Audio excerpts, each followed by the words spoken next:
My name is Maxine Holmes. I worked on the super yachts for 6 years. I left three years ago. I found out I was pregnant, so I worked up till 20 weeks and then I came home and had a little boy, and obviously I haven't gone back to yachting because of that.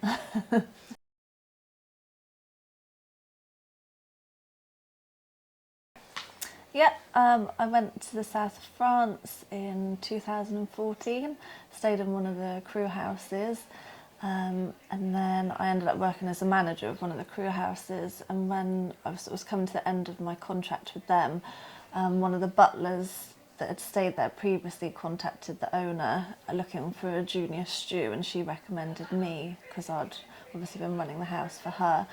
So I went and had my interview and he offered me the job. And then I stayed with the same family the whole time. So they had a 45 metre when I joined. So I worked on there for 3 years. Yeah, it was about 3 years. Then they bought a bigger boat, so I did a couple of summers on the big boat. And they also had a house in the Hamptons in America, which they then got me to run in the summer. So I'd do the house in the summer and then I'd go to one of the boats for the winter. And that, yeah, I did that for the last three years.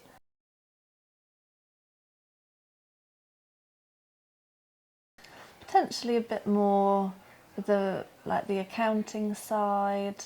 I mean, we never really did many charters, so I never really got to sort of learn about I don't even know what it's called. You know, you get the budget for the charter for like food, drinks and things like that, and just sort of learning how much it is to be on anchor somewhere or be in port, and a bit more maybe like purser stuff, so help with booking flights, just things like that. I think I would have enjoyed doing that. Mm-hmm. And then I also think when you leave, you know, then you could do more like sort of a PA role, and that would have helped.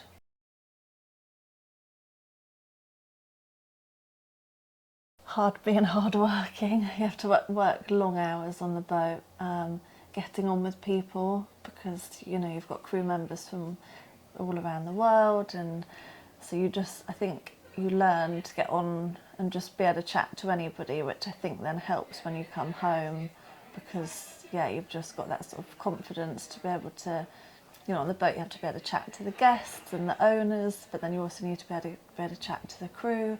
So I think that definitely helps.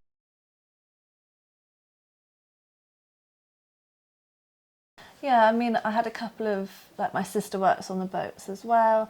I've got a couple of close friends that work on the boats, so I think that's who I would sort of talk to about stuff, just because of the money you're earning, you don't necessarily want to talk to friends back home that, you know, probably aren't earning as much as you're earning. You've got to be a bit tactful, haven't you? So I would definitely just sort of speak to people that are in the same situation, because they understand it.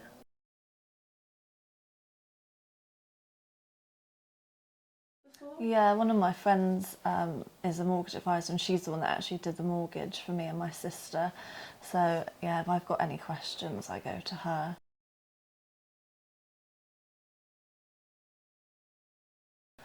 I was lucky because I bought the house, you know, when we did, and 4 years ago the house prices were a lot lower than what they are now.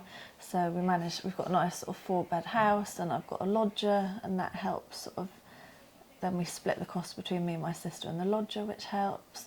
But yeah, you know, I work part-time, so I could earn more if I wanted to work more hours, but then I'm sacrificing time with my son.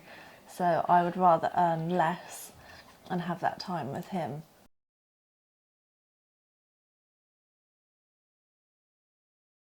At some point, he'll get, you know, he's going to be an only child, and at some point he'll get my house. Or, you know, I can always sell when he's a bit older, and I can downsize and I can give him a deposit for his first place that way.